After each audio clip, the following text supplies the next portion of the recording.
नमस्कार दोस्तों, अगर आपको अमीर बनना है और फाइनेंशियल फ्रीडम चाहिए तो आपको ये स्टोरी पूरी सुननी चाहिए। पैसे के बारे में लिखी हुई rich dad poor dad top selling book है। तो चलिए दोस्तों, इस बुक को हम संक्षेप में समझते हैं। रॉबर्ट कियोसाकी एक नई जगह शिफ्ट होते हैं। वहां उनकी दोस्ती माइक से हो जाती है। दोनों स्कूल के बाद साथ खेलते थे, लेकिन एक चीज उन्हें अजीब लगती थी। रॉबर्ट के पिता हमेशा यही कहते थे कि पढ़ाई करो, अच्छे से नौकरी पाओ और सुरक्षित जिंदगी जियो। वहीं माइक के पिता काफी अमीर थे, फिर भी वो हमेशा व्यस्त रहते थे। एक दिन रॉबर्ट और माइक के घर जा रहे थे। रास्ते में रॉबर्ट ने पूछा, माइक, तुम्हारे पिताजी इतने अमीर हैं, फिर भी वो हमेशा काम में व्यस्त रहते हैं। माइक ने जवाब दिया, वो इसलिए मेहनत करते हैं क्योंकि वो अमीर बनना चाहते हैं। तुम्हारे पिताजी कहते हैं कि अच्छी पढ़ाई करो और नौकरी पाओ, लेकिन मेरे पिताजी कहते हैं कि पैसा कमाने का तरीका सीखो। यही वो पल था जब रॉबर्ट को एहसास हुआ कि पैसा कमाने के अलग अलग तरीके होते हैं। उनके अपने पिता, जिन्हें हम कहानी में गरीब डैड कहेंगे, हमेशा सुरक्षित जिंदगी पर जोर देते थे।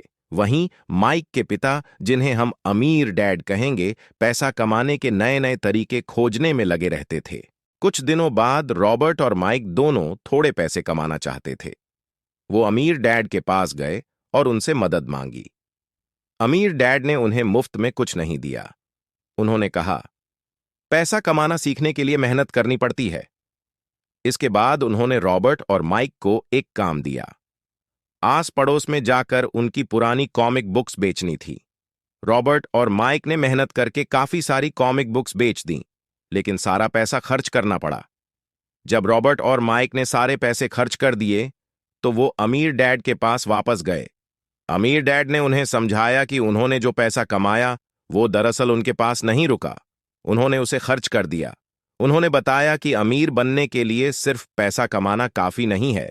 असल चीज ये है कि आप अपने पैसों को अपने लिए काम पर लगाएं, यानी निवेश करें और संपत्ति बनाएं।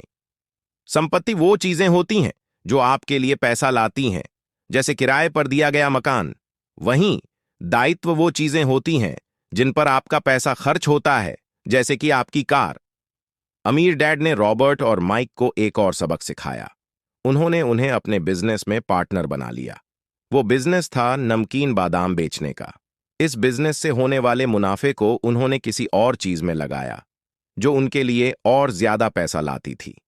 इस तरह वो उन्हें निवेश की ताकत समझाते हैं। इस कहानी के जरिए रॉबर्ट कियोसाकी हमें ये सीख देते हैं कि स्कूल सिर्फ किताबों की पढ़ाई नहीं कराती, बल्कि पैसा कमाने का तरीका सीखना भी उतना ही जरूरी है।